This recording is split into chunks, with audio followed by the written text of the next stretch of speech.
This is Defcon. If it reminds you of a certain movie starring Matthew Broderick, you're not wrong. No, wait, that is wrong. Defcon is like War Games, the game, and it's the scariest game ever made. Defcon plays like a simplified RTS. Each player has control of a continent, which they fill with nuclear silos, launch detection radar, air bases, and naval fleets. Each player, or bot, starts with the same amount of units. There's no resource gathering. There's nothing to distract you from the game's horrifying implications. Over the course of a game, a Defcon timer slowly counts down from Defcon 5 to Defcon 1. Defcon stands for Defense Readiness Condition, and it's how the actual Air Force keeps track of how ready and raring to go the US military ought to be. Defcon 5 is like totally chill, and Defcon 1 is your finger hovering over the big red button. In the game, each Defcon phase allows players access to more and more of their arsenal. There isn't any fighting in Defcons 5 and 4, players just place their units.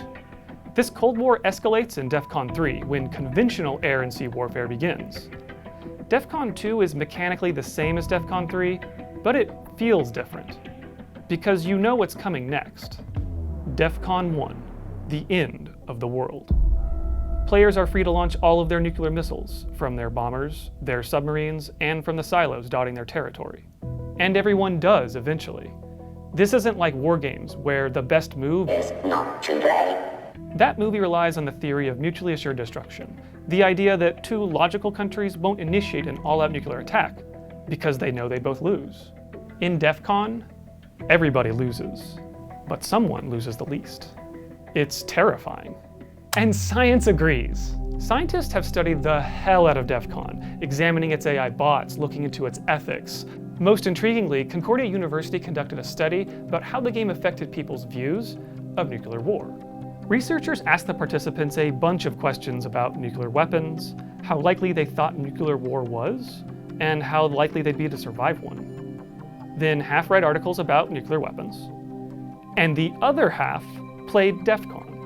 And when the scientists asked them the same questions again, the Defcon group was way more pessimistic. Defcon had literally changed their views about nuclear war.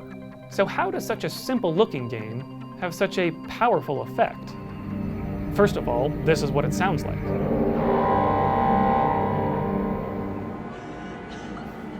It's dreadful.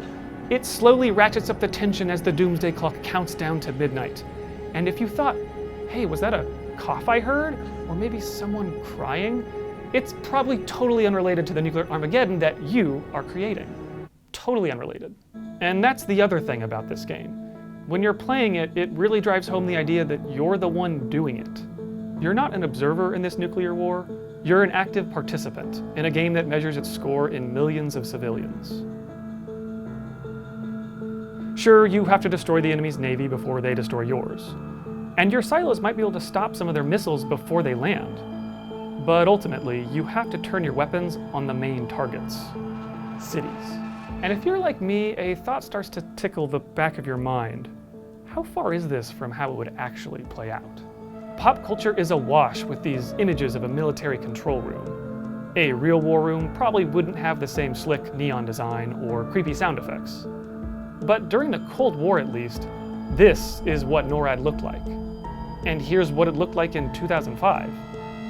And we do know the people pushing the buttons would be far removed from any of the actual carnage. Defcon recreates this detached, abstract bunker mentality through its design. After all, the score isn't actually civilians, just numbers on the board. The unavoidable truth of these weapons is that any exchange between nuclear-armed countries would almost certainly mean the end of the world as we know it. Civilian, military, everybody dies. Hey, that's the game's tagline. Huh. As part of the Concordia study, one of the participants explained to the scientists how Defcon felt different from a Battlefield or Call of Duty. This one takes the stance that you're somebody from a position of power and you're moving pieces around on a board. You're controlling people, but you're not included in it. So it's more different. I guess it's worse. Because you're controlling other people's lives, but you, from wherever you are, you're not at risk. Or you're relatively not at risk, whereas in the other games you might kill somebody, but you also risk being shot. There's no moment in the game where the screen turns black because your little tower has been destroyed. There was also something odd in the study's data. People in the Defcon group were way more likely to assume that if there were a nuclear war, they would die in it. But they were also less likely to believe a nuclear war would actually occur. The study's writers weren't sure what to make of this, but they had a theory. Engaging with the apocalyptic conclusions of nuclear war led them to believe no one would ever let it happen. It was now something so existentially terrifying, they believed it must be impossible. While researching the script, I had the bright idea to watch HBO's Chernobyl, a rigorously accurate depiction of one of the worst nuclear accidents in history. It shows the visceral human costs of radiation. And like Defcon, it shows that the people making decisions are often the ones most removed from the consequences. Chernobyl is pretty horrifying, but Defcon is horrifying because it's abstract, in a way that rings true to life.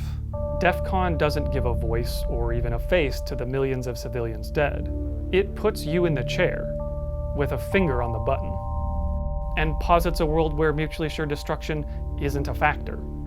Nuclear war is inevitable because it's a game. Somebody has to win. What's more terrifying than that? Hey, thanks for watching our video. If you enjoyed it, why not give our channel a subscribe and check out some of our other videos?